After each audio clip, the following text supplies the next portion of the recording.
Welcome to our Maxwell education. My name is Rajkumari. आज हम 12th class की geography करेंगे और ये हमारा 8th चैप्टर है और ये मानव भूगोल की मूल सिद्धांत की बुक में से है।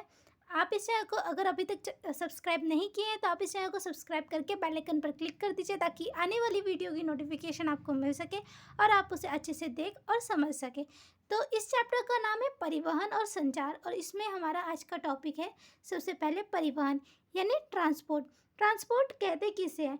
ये ट्रांसपोर्ट होता है व्यक्तियों और वस्तुओं का एक स्थान से दूसरे स्थान तक वहन करने की जो सेवा और सुविधा होती है उसी को परिवहन कहते हैं। आप इसे एक ऐसे भी समझ सकते हैं कि आपको एक स्थान से दूसरे स्थान पर जाना है, दूर जाना है, लेकिन आप वहाँ जाने के लिए तो पैदल तो जाएंगे नहीं, क्यों? पैदल जाने से क्या होगा, थकान हो जाएगी, प्लस जो समय है वो भी ज़्यादा लगेगा। तो आप क्या करेंगे, या तो बस लेंगे, बस लेंगे, ऑटो पकड़ेंगे या फिर जो है अपनी पर्सनल गाड़ी है उसका इस्तेमाल करेंगे। तो इसी को कहते हैं परिवहन, यानी व्यक्तियों को यानी लोगों को और जो सामान है वस्तुओं को एक स्थान से एक जगह से दूसरी जगह पर लाना और जो ले जाने की जो सुविधा है, सेवा है, सुविधा है, उसी को परिवहन कहते हैं। अब जो ये परिवहन है, परिवहन में किस किस का प्रयोग होता है?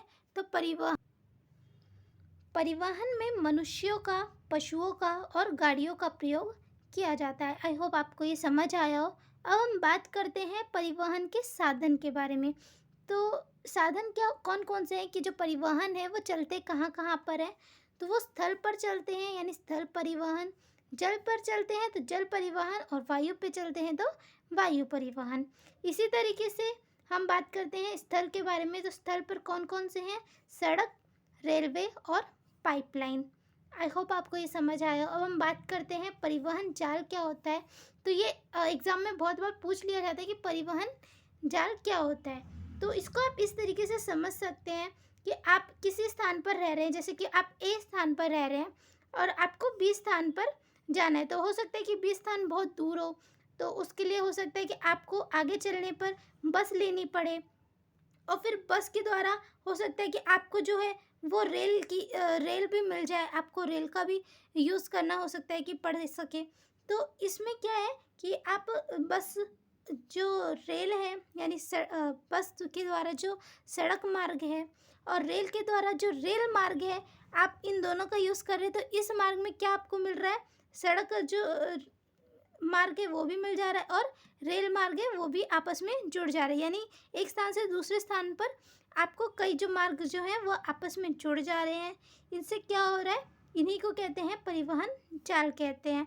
तो जहाँ पर जितना जटिल यानी जितना जैसे कि सड़क परिवहन जो सड़क मार्ग है, रेल मार्ग है या फिर वायु मार्ग है, तो जहाँ जितना जो जटिल होता है ये वो उतना ही समृद्ध होता है, वो इतना ही विकसित होता है देश, या फिर वो जगह उतनी ही विकसित होती है।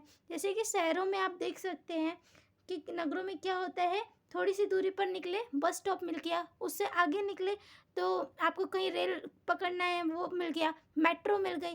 तो क्या है, आपस में जो मार्ग हैं वो जुड़े हुए हैं और इन्हीं को कहते हैं परिवहन जाल। आई होप आपको ये समझ आया। अब हम आगे बात करते हैं इसी में। अब हम बात करेंगे परिवहन की विधाएं के बारे में कि परिवहन विधाएं क्या होती हैं। कि हाँ, हमने ये बात कर ली कि परिवहन जो है वो चलाए किस किस पर जाते हैं, बट जो चलाते हैं उनके लिए जो साथ वो होते हैं, विधाएं होती हैं कि वो चलेंगे किस किस पर। जैसे कि आपने बस देखी है तो वो बस किस पर चलती है? सड़क पर चलती है। तो उसके लिए कौन कौन सा जो साधन है उसका इस्तेमाल करते हैं। आप इसको एक तरीके से समझ सकते हैं। आपके पास कोई हल्का सामान है, ठीक है, और हल्का सामान है और आपको कहीं ज़्यादा दूर भी नहीं जाना है, तो आप किस परिवहन का, किस साधन का इस्तेमाल करेंगे? तो आप उसके लिए गाड़ी का इस्तेमाल करेंगे और गाड़ी जो है वो कहाँ चलती है? वो सड़क पर चलती है। तो इसी तरीके से स्थल पर चलती है, सड़क पर चलती है।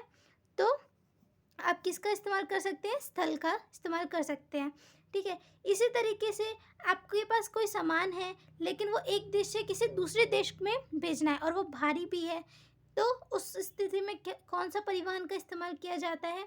तो उस स्थिति में जल परिवहन का इस्तेमाल किया जाता है। लेकिन आपके पास कोई ऐसा कई कई बार होता है कि एक ऐसा सामान है जो जल्दी से ख़राब होने वाला है, और उसे जल्द से जल्द एक देश से दूसरे देश में या फिर एक राज्य से दूसरे राज्य में पहुंचाना है। तो उसके लिए कौन सा परिवहन यूज़ में आता है? तो उसमें होता है वायु परिवहन। इस इसी तरीके से जो पाइपलाइनें होती हैं वो क्या करती हैं, वो जो तरल होती हैं या फिर गैस की अवस्था में जो सामान होते हैं उनको परिवहित करती है। तो जो विधा होती है, जो विधा की सार्थकता होती है कि हाँ कौन सा परिवहन को इस्तेमाल करना है, वो किस आधार पर होता है? तो परिवहन की जाने वाली वस्तु, यानी जो वस्तु है वो भारी है, हल्की है या खराब होने वाली है, लंबे समय तक चलने वाली है, उसके आधार पर होता है कि हाँ इस परिवहन में हाँ जाना है लेकर सामान। ठीक है, इसी तरीके से सेवाओं का प्रकार कौन सा है, यानी वो किस प्रकार का है, जल्दी पहुंचाने वाला है, धीरे पहुंचाने वाला है।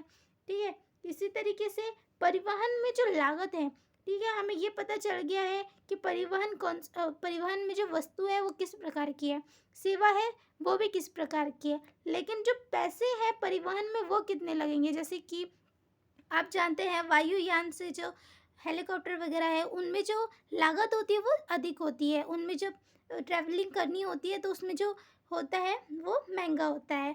इसी तरीके से उपलब्ध विधा कौन सी है, विधा यानी कि आप जो वस्तु को ले जा रहे हैं वो कौन सी विधा से ले जा रहे हैं, स्थल से ले जा रहे हैं, जल से ले जा रहे हैं या वायु से ले जा रहे हैं, या फिर ये जो पाइपलाइन है, पाइपलाइन से तो वस्तु को नहीं ले जा सकते, तरल या फिर गैस की जो वस्तुएं हैं इसी को ले जाया जा सकता है। लेकिन जो वस्तु जो कठोर है, भारी है या हल्की है, उनको स्थल, जल और वायु द्वारा ही ले जाया जाता है। तो आई होप आपको ये समझ आया हो। अगर आपको ये समझ आया और आपको ये वीडियो अच्छी लगी हो तो आप इसे लाइक, कमेंट और ज़्यादा से ज़्यादा शेयर कर दीजिए। आप इस चैनल को सब्सक्राइब करके बेल आइकन पर क्लिक कर दीजिए। Thanks for watching this video.